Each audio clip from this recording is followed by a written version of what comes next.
아들 같은 경우는 과목당 내신이 3년 동안 1등급에서 5등급까지 골고루 다 있었는데요. 보통 일반고의 경우는 어떤 과목에서 1등급을 받은 학생이 다른 과목에서 5, 6등급을 받기는 아주 어렵겠죠. 그런데 특목고라 불리는 학교들은 모두 일정 수준 이상의 학생들이 모이다 보니까 전교 1등도 1점대 초반 내신이 나오기 어렵고 또 조금만 방심하면 3, 4등급으로 떨어지는 과목이 있을 수도 있어요. 저희 아이는 수학, 물리보다는 국어, 역사, 이런 단위수가 낮은 비주류 과목들의 내신이 아주 좋았는데 그래서 전체 등수는 상위권이 아니었던 것 같고 그래도 화학은 다른 과목들보다 깊게 공부를 한 편이어서 내신이 좀 괜찮았어요. 그래서 대학에 지원할 때 논술도 화학을 선택해서 봐서 좋은 결과가 있었는데요.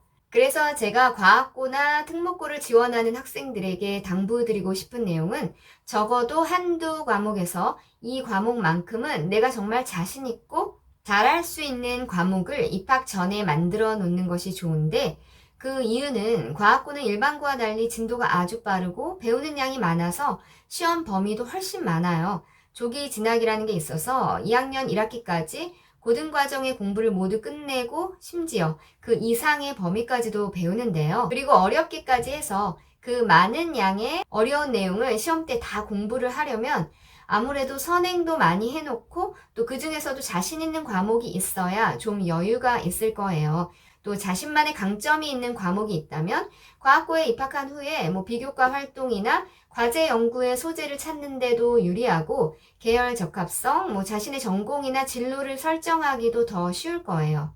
물리 같은 경우는 저희 아들은 고1 때부터 고3 때까지 거의 성적이 5등급에 가까웠어요. 처음엔 너무 베이스가 없어서 내신이 안 나오나 보다 이렇게 생각을 했는데 고3 때까지 물리를 열심히 했는데도 물리가 거의 제자리에 머물러 있어서 이미 상위권들은 거의 고정이 되어 있다는 생각이 들었어요. 그런데 저희 아이가 연세대학교에 들어와서 공업물리 및 실험, 그리고 공업물리 화학, 이렇게 물리 관련 과목을 2개를 수강을 했는데요. 모두 A뿔이 나왔어요. 그래서 저는 저희 아들이 과거에서 물리를 못했던 게 아니라 우리 아이가 다니던 그 과거에는 물리를 잘하는 학생들이 너무 많았고 그리고 처음 과거에 갈 땐 물리 베이스가 없었지만 실력이 좋은 친구들과 함께 공부하다 보니 물리 실력이 좋아졌다. 이렇게 결론을 내렸는데요. 보통 과고는 고3에 올라가면 조진권들이 빠져서 성적이 올라갈 거라고 생각을 하는데 학생 수가 줄어드니까 그 적은 수의 인원으로 내신을 산정하다 보니 내신 성적이 올라간다는 것이 쉽지 않더라고요. 그리고 저희 아이가 다녔던 학교는 전교권 친구들이 원하는 학교에 확실히 가기 위해서 3학년에 남는 경우가 많아서 그 아래에 있는 친구들의 내신이 거의 변동이 없었어요.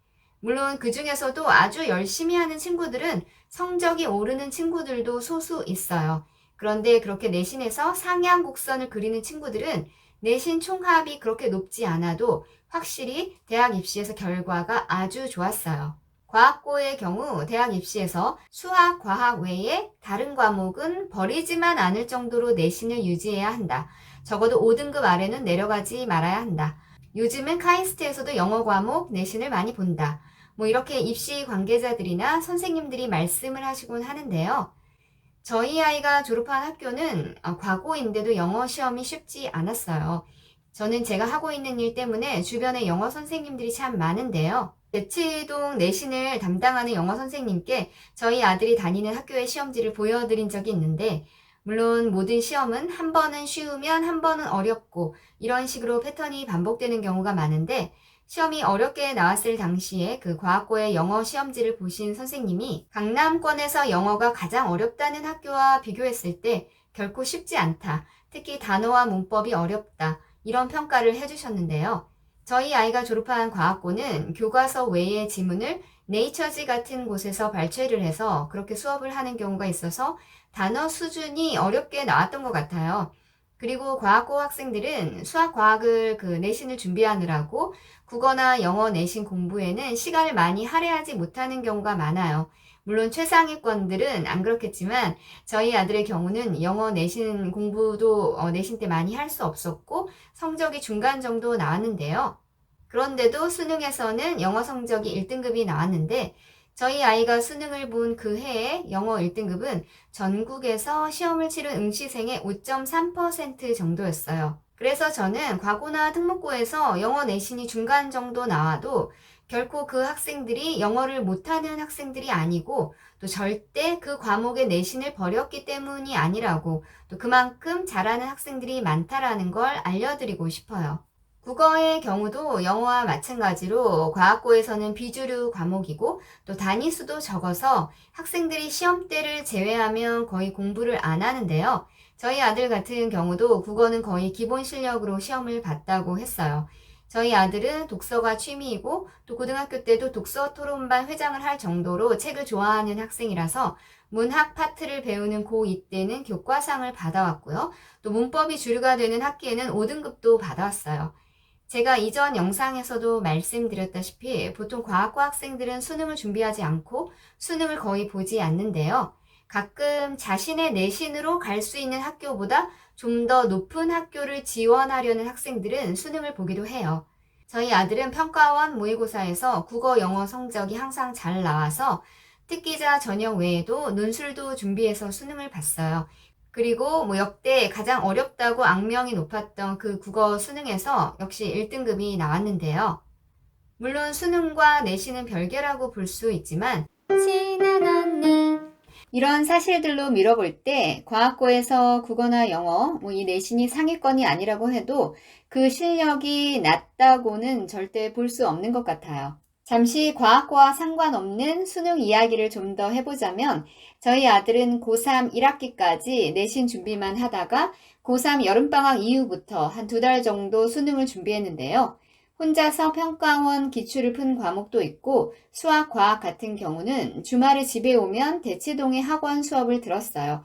한 수능까지 6번에서 7번 정도 학원 수업을 들었는데 과학고 학생이 거의 준비 없이 수능을 보았을 때 과탐과 수학 과목 성적은 어떤지 궁금해하시는 분들도 계신데요.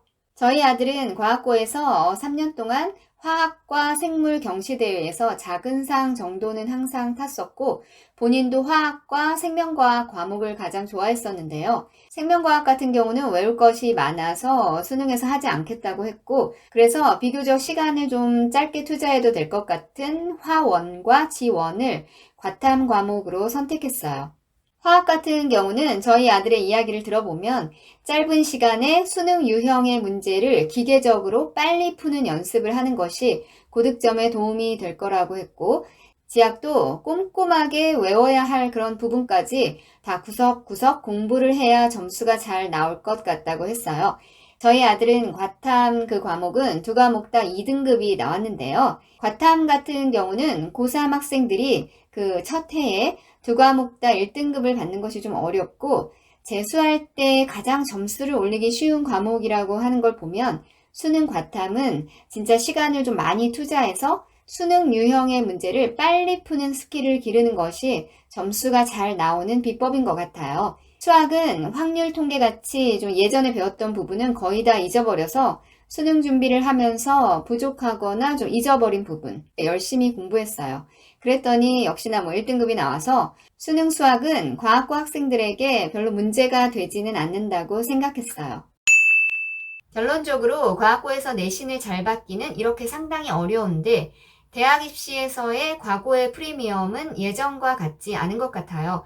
그래서 저는 특히 저희 아이 같은 경우는 선행이 많이 되어 있지 않고 오히려 모의고사 성적이 잘 나와서 차라리 일반고를 갔으면 더 좋지 않았을까 고민도 하고 후회도 많이 했었는데요. 입시라는 게 정치적인 면이나 주변 상황들 이런 것들의 영향을 받다 보니 매년 입시 결과가 예년과 조금씩 다르거든요. 저희 아이가 처음으로 영재고나 과고를 가겠다고 마음을 먹었던 2014년만 해도 저희 아이가 졸업한 과고의 경우 160명 정원에 40명 넘게 서울대를 갔었는데요. 저희 아들이 졸업하던 그 해에는 20명대 후반으로 많이 줄었어요. 여러 가지 이유가 있겠죠. 그럼 다음 영상에서는 과학고의 대학 입시에 대해서 제가 아는 만큼 이야기를 해드릴게요. 구독과 좋아요 눌러주시면 정말 힘이 될 것 같아요. 그럼 다음에 또 만나요.